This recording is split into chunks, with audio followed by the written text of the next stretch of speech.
IT job కోసం చూస్తున్నారా? ఐటీలో కెరియర్ బిల్డ్ చూసుకోవాలనుకుంటున్నారా? అయితే సమాధానం కోడింగ్ ట్యూటర్. చాలామంది చిన్న చిన్న ఆర్టిస్టులు ఏదో జబర్దస్త్లో ఒక 2 ఎపిసోడ్లో కనిపించగానే, ఒక సినిమాలో ఒక ట్రాక్ కొంచెం సక్సెస్ అవ్వగానే మమ్మల్ని మించిన వాళ్ళు లేరు, మేము ఎక్కడికి పోవాల్సిన అవసరం లేదు, పెద్దలను గౌరవించాల్సిన అవసరం లేదు, ఇలాంటి ఒక మైండ్ సెట్తో ఉంటారు.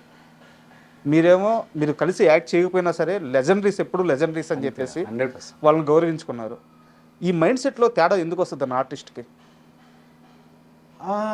ఒక మనిషి ప్రాక్టికల్ లైఫ్లో ఉన్నప్పుడు రియాలిటీకి దగ్గరగా ఉంటాడు. అంటే నేను 23 సంవత్సరాల నుంచి ఉన్నాను ఇండస్ట్రీలో.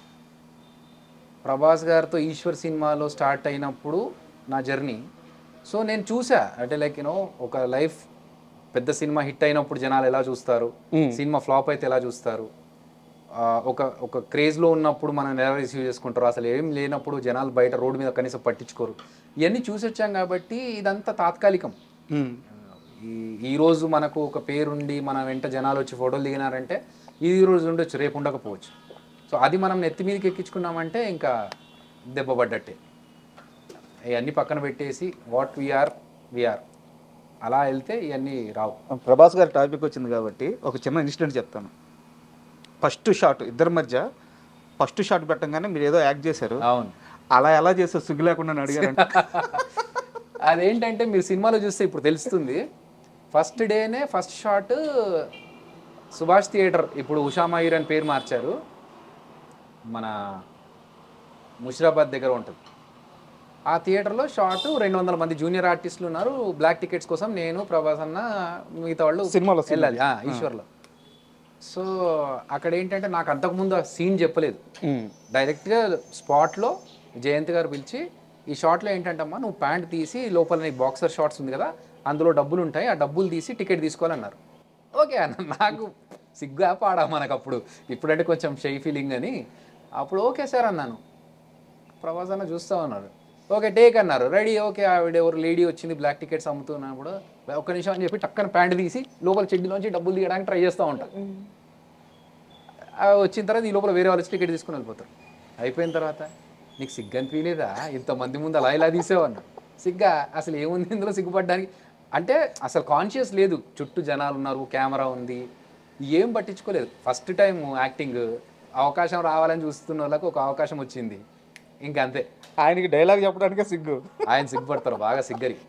సో అప్పుడు ఓకే, ఇంకా ఇప్పుడు కొంచెం ఎక్కువ సిగ్గు, కానీ అప్పుడు ఇంకా కొంచెం ఇంకా ఎక్కువైందా? ఇప్పుడు ఎక్కువైంది.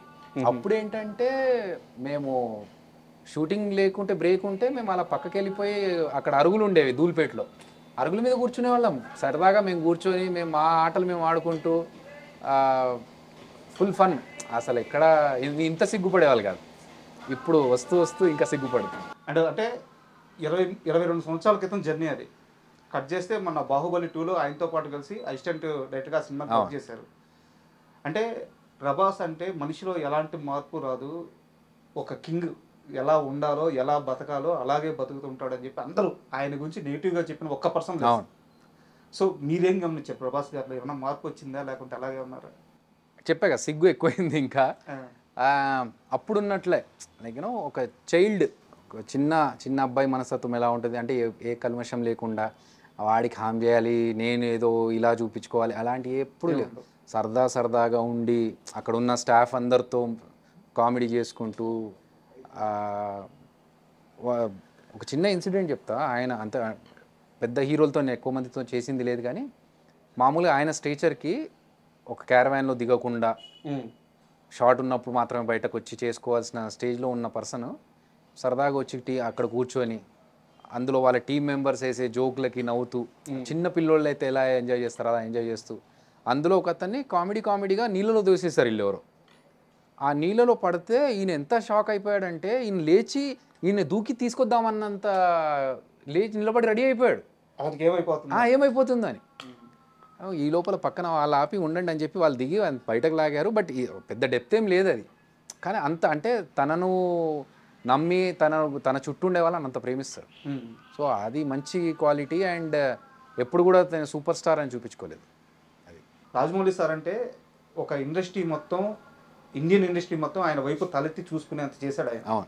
ఒక విజనరీ, ఆయన ఒక సీన్ తీస్తున్నాడు అంటే దాని స్కేల్ ఏ రేంజ్లో ఉంటుందో ఎవరు ఊహించలేరు. అలాంటి ఆయన దగ్గర అసిస్టెంట్గా చేసి అక్కడి నుంచి మీరు ఏం తెచ్చుకున్నారు? ఆయన దగ్గర డిసిప్లిన్ ఫస్ట్ నేర్చుకున్నాను.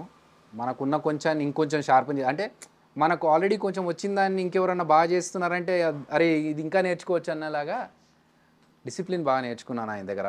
And perfection. సో పర్ఫెక్షన్ అనేది రాజమౌళి గారి దగ్గర చాలా, అంటే ఒక టేక్ కరెక్ట్గా రాకపోతే ఎన్ని టేక్స్ అయినా తీసుకోవాలనే పర్ఫెక్షన్ ఆయన దగ్గర ఉంది. ఇప్పుడు మాకున్న బడ్జెట్లో అది పర్మిట్ చేయదు, కానీ చేసిన వరకు ఎలా చేయాలి, ఎంత బాగా చేయాలి, క్రియేటివ్గా దీన్ని ఎలా చూపించవచ్చు. ఇప్పుడు మనం ఒకటి అనుకుంటాము, అక్కడికి వెళ్ళిన తర్వాత అది లేకపోతే ఇప్పుడు అది వచ్చేదాకా నేను చెయ్యను అనుకోకుండా దాన్ని ఇంకో రకంగా ఎలా చూపించవచ్చు.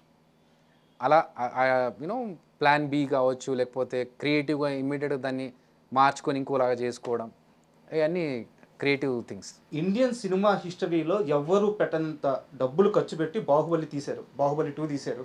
బాహుబలి కానీ బాహుబలి 2 కానీ అక్కడ అన్ని కోట్లు ఖర్చు అవుతుంటే అసిస్టెంట్ డైరెక్టర్గా చేసిన నాకు డబ్బులు వద్దు అని చెప్పి మీరు అంటే ఒక యూనివర్సిటీ ఆ డబ్బులు మిగిలిస్తే ఏమొచ్చింది? ఒక యూనివర్సిటీకి వెళ్తే మనం నేర్చుకోవడానికి వెళ్ళినప్పుడు మనం ఫీజు కట్టాలి. మనకు నేర్పించినందుకు వాళ్ళు డబ్బులు ఇవ్వకూడదు. సో నేను నేర్చుకోవడానికి వెళ్ళా. అక్కడ నేనేదో పని చేసి వాళ్ళకి పని చేసి పెట్టి వాళ్ళ పని తగ్గించడం కాదు. నేనే అడిగి నేను ఈ పని నేర్చుకోవాలనుకుంటున్నాను, మీ సినిమాలో పని చేస్తే నాకు ఒక ఎక్స్పీరియన్స్ వస్తుంది, ఆ ఎక్స్పీరియన్స్ నేను ఎంజాయ్ చేయాలనుకుంటున్నానని నా అంతకు నేను వెళ్ళాను కదా. సో అలాంటప్పుడు నేను డబ్బులు తీసుకోవడం కరెక్ట్ అనిపించలేదు. చెక్ కూడా రాసేస్తే వద్దన్నారంట. అంటే చెప్పా కదా, మనకు నేను నేర్చుకుంటున్నప్పుడు నాకు అది ఆ విద్య నాకు రావాలి అంటే ఆ డబ్బులు తీసుకుంటే నాకు అది కరెక్ట్ కాదండి. ఇప్పుడు మన సినిమా చిరంజీవి ఏదైతే సినిమా రిలీజ్ అవుతుందో, బాహుబలి డైరెక్టర్కి కానీ, బాహుబలి హీరోకి కానీ, లేదా రానా గారికి కానీ, వీళ్ళలో ఎవరికన్నా ప్రొడ్యూసర్కి కానీ ఎవరికన్నా వెళ్ళి కలిసారా, ఇలా నేను ఒక సినిమా తీసాను సార్ అని చెప్పేసి? లేదు, రాజమౌళి గారికి మెసేజ్ పెట్టాను, ఆయన ఆల్ ది బెస్ట్ చెప్పారు. కానీ నేను పర్సనల్గా వెళ్ళి అంటే సేమ్ థింగ్, ఇబ్బంది పెట్టడం ఎందుకు అనుకునే వ్యక్తిని నేను. మనం వెళ్ళి దాని గురించి చెప్పి వాళ్ళ దగ్గర బయట అడగడమో లేకపోతే ట్వీట్ అడగడమో అనేది ఇబ్బంది. వాళ్ళు ఏంటంటే సినిమా బాగా వచ్చిన తర్వాత సినిమా బాగా వచ్చింది అభి అని నాకు చెప్తే చాలు. వాళ్ళు చూసి వేరే సినిమాలు చూసినట్టుగా నా సినిమా కూడా చూసి బాగా వచ్చింది అభి, నువ్వు బాగా చేసావు అని చెప్తే చాలు. అదే నాకు పెద్ద ఇది. అంతే తప్ప నేను వెళ్ళి వాళ్ళని అంటే ఇన్ఫర్మేషన్ అయితే ఇచ్చా చేస్తున్నానని చెప్పి, కానీ దాని ద్వారా ఏదైనా అడ్వాంటేజ్ తీసుకోవాలని మాత్రం అనుకోలేదు.